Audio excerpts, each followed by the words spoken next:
ರಾಜ್ಯ ಚುನಾವಣೆಯಲ್ಲಿ ಕಾಂಗ್ರೆಸ್ ಮುನ್ನಡೆ ಸಾಧಿಸಿದ ಹಿನ್ನೆಲೆಯಲ್ಲಿ ಮಂಗಳೂರಿನ ಕಾಂಗ್ರೆಸ್ ಕಾರ್ಯಕರ್ತರು ಪಟಾಕಿ ಸಿಡಿಸಿ ಸಂಭ್ರಮಾಚರಣೆಯನ್ನ ನಡೆಸಿದರು.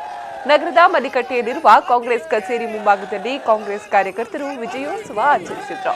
ಇನ್ನು ಎಐಸಿಸಿ ಅಧ್ಯಕ್ಷ ರಾಹುಲ್ ಗಾಂಧಿ ಪರ ಘೋಷಣೆಗಳನ್ನು ಕೂಗಿದ್ರು. ಈ ವೇಳೆ ಮಾಜಿ ಶಾಸಕ ಜೆಆರ್ ಲೋಬೋ ಅವರು ಮಾತನಾಡಿ, ಬಿಜೆಪಿಯ ವಿರುದ್ಧ ಜನತೆ ವಿಶ್ವಾಸ ಕಳೆದುಕೊಂಡಿದ್ದಾರೆ. ಬಿಜೆಪಿಯ ದುರಾಡಳಿತ ವಿರುದ್ಧ ಜನತೆ ತಕ್ಕ ಉತ್ತರವನ್ನ ನೀಡಲಿದ್ದಾರೆ. ಮುಂದಿನ ಲೋಕಸಭಾ ಚುನಾವಣೆಗೆ ಇದು ದಿಕ್ಸೂಚಿಯಾಗಲಿದೆ. ಸ್ಪಷ್ಟ ಬಹುಮತದೊಂದಿಗೆ ಅಧಿಕಾರಕ್ಕೆ ಬರಲಿದೆ ಎಂದು ವಿಶ್ವಾಸವನ್ನ ವ್ಯಕ್ತಪಡಿಸಿದ್ರು. ಜನರು ಬಿಜೆಪಿಯ ಮೇಲೆ ಸಂಪೂರ್ಣ ವಿಶ್ವಾಸವನ್ನು ಕಳ್ಕೊಂಡಿದ್ದಾರೆ.